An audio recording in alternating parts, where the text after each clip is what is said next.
Apa sih seksualitas itu? Seksualitas adalah komponen identitas personal individu yang tidak terpisahkan dan berkembang dan semakin matang sepanjang kehidupan individu. Seksualitas tidak sama dengan seks. Seksualitas ialah interaksi faktor-faktor biologis, psikologi personal, dan lingkungan. Fungsi biologis mengacu pada kemampuan individu untuk memberi dan menerima kenikmatan dan untuk bereproduksi. Identitas dan konsep diri seksual psikologis mengacu pada pemahaman dalam diri individu tentang seksualitas seperti citra diri, identifikasi sebagai pria atau wanita, dan pembelajaran peran-peran maskulin dan feminin. Ada dua aspek seksualitas yaitu: Pertama, seksualitas dalam arti sempit yang berarti kelamin. Yang termasuk dalam kelamin adalah kelamin itu sendiri, kelenjar dan hormon-hormon dalam tubuh yang mempengaruhi bekerjanya alat kelamin, anggota tubuh dan ciri-ciri badan lainnya yang membedakan laki-laki dan perempuan, hubungan kelamin. Kedua, seksualitas dalam arti luas segala hal yang terjadi akibat dari adanya perbedaan jenis kelamin antara lain, perbedaan tingkah laku, lembut, kasar, genit, delal perbedaan atribut, pakaian, nama, delal perbedaan peran. ada beberapa fungsi seksualitas yaitu: Yang pertama, kesuburan. Yang kedua, kenikmatan. Yang ketiga, mempererat ikatan dan meningkatkan keintiman pasangan. Yang keempat, menegaskan maskulinitas atau feminitas. Yang kelima, meningkatkan harga diri. Yang keenam, mencapai kekuasaan atau dominasi dalam hubungan. Yang ketujuh, mengungkapkan permusuhan. Yang kedelapan, mengurangi ansietas atau ketegangan. Yang kesembilan, pengambilan resiko. Yang kesepuluh, keuntungan materi. apa itu kesehatan seksual? Kesehatan seksual adalah kemampuan seseorang mencapai kesejahteraan fisik, mental, dan sosial yang telah terkait dengan seksualitas. Hal ini tercermin dari ekspresi yang bebas namun bertanggung jawab dalam kehidupan pribadi dan sosialnya, misalnya dalam menjaga hubungan dengan teman atau pacar dalam batasan yang diperbolehkan oleh norma dalam masyarakat atau agama. Berikut adalah pertumbuhan dan perkembangan seks manusia. 1. Tahap oral. Sampai mencapai umur sekitar 1-2 tahun, tingkat kepuasan seks dengan menghisap puting susu ibu, dot botol, menghisap jari tangan, dengan bayi baru dapat tidur setelah disusui ibu, menghisap botol atau tidur sambil menghisap jarinya. Oleh karena itu perilaku demikian tidak perlu dilarang. 2. Tahap anal. Kepuasan seks anak didapat melalui rangsangan anus saat buang air besar, antara umur 3-4 tahun sering duduk lama di toilet, sehingga kepuasannya tercapai. 3. Tahap falik, terjadi sekitar umur 4-5 tahun, dengan jalan mempermainkan alat kelaminnya. 4. Tahap laten, terjadi sekitar umur Juni 12 tahun. Tingkah laku seksual seolah-olah terbenam, karena mungkin lebih banyak bermain, mulai masuk sekolah, dan adanya pekerjaan rumah dari sekolah, sehingga anak-anak cepat lelah dan lekas tertidur, untuk siap bangun pagi dan pergi sekolah.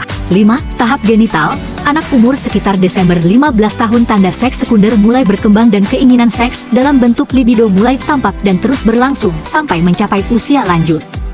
Suara mulai berubah, keinginan dipuja dan memuja mulai muncul, keinginan dicumbu dan mencumbu pun mulai tampak.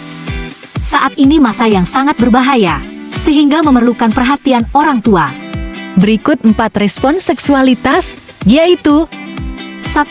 Fase kegembiraan adalah tahap pertama, yang dapat berlangsung dari beberapa menit sampai beberapa jam. 2. Fase plateau adalah fase yang meluas ke ambang orgasme. 3. Fase orgasme adalah puncak dari siklus respons seksual, dan merupakan fase terpendek, hanya berlangsung beberapa detik.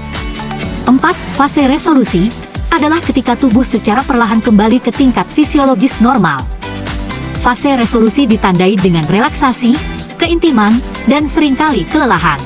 Ada 4 dimensi seksualitas, yaitu: 1. Dimensi sosiokultural. Seksualitas dipengaruhi oleh kultural yang menentukan apakah perilaku yang diterima di dalam kultur. 2. Dimensi agama dan etik. Seksualitas juga berkaitan dengan standar pelaksanaan agama dan etik. Ide tentang pelaksanaan seksual, etik, dan emosi yang berhubungan dengan seksualitas membentuk dasar untuk pembuatan keputusan seksual. 3. Dimensi psikologis. Apa yang sesuai dan dihargai dipelajari sejak dini dalam kehidupan dengan mengamati perilaku orang tua. Orang tua biasanya mempunyai pengaruh signifikan pertama pada anak-anaknya.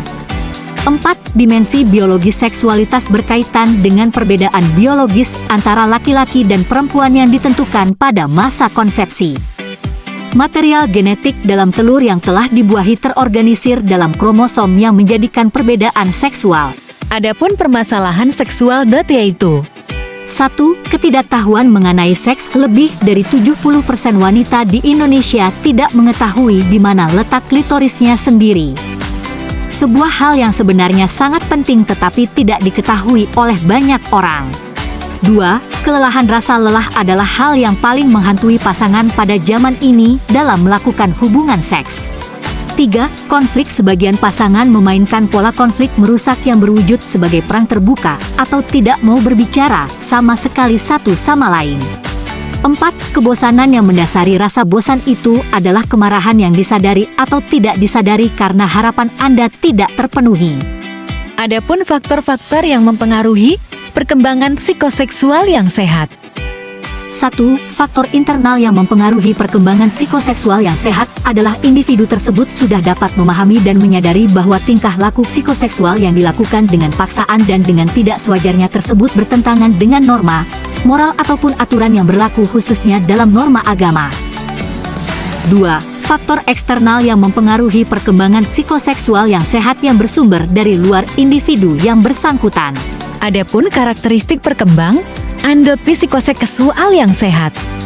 Karakteristik perkembangan psikoseksual remaja itu semakin bertambah usia, pengetahuan dan pengalaman maka semakin matang pula psikoseksual yang ditandai dengan semakin dewasanya dalam menyalurkan.